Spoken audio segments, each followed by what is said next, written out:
5ই আগস্টের ছাত্র জনতার গণ অভ্যুত্থানের পর সবাই ঐক্যের জায়গায় থাকতে পারছে না উল্লেখ করে বিএনপি মহাসচিব মির্জা ফখরুল ইসলাম আলমগীর বলেছেন, ক্ষমতায় টিকে থাকার জন্য এক ধরনের অসুস্থ প্রতিযোগিতা শুরু হয়েছে। দলের চেয়ারপারসনের গুলশান কার্যালয়ে রাজবন্দির জবানবন্দি নামক বইয়ের মোড়ক উন্মোচন অনুষ্ঠানে তিনি এসব কথা বলেন। সত্য ভাষণের প্রচারণা দিয়ে মিথ্যা প্রচারণাকে জবাব দিতে হবে মন্তব্য করে মির্জা ফখরুল বলেন, যেই নেত্রীর জন্য গণতন্ত্রের জন্য নেতাকর্মীরা গুম হয়েছে, নিহত হয়েছেন, সেই নেত্রী রাষ্ট্রীয় মর্যাদা নিয়ে চিকিৎসার জন্য বিলেতে গিয়েছেন। এটাই সফলতা। দেশের মানুষ তাকে বিপুল অভিবাদন জানিয়েছেন বলেও জানান তিনি। মির্জা ফখরুল বলেন, সংস্কার একটি চলমান প্রক্রিয়া, আর সংস্কার শুরু করেছিলেন বিএনপির প্রতিষ্ঠাতা শহীদ জিয়াউর রহমান। তাই বিএনপি সবসময়ই সংস্কার চায়।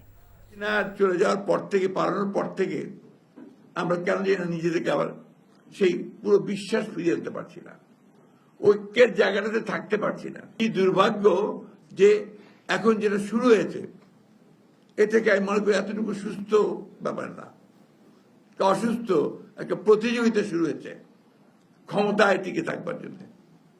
আর ক্ষমতা তো টিকে থাকবে তখনই যখন এটাকে তুমি সেটেল করতে পারবে, স্টেবিলিটি আসবে, স্থিতিশীলতা আসবে।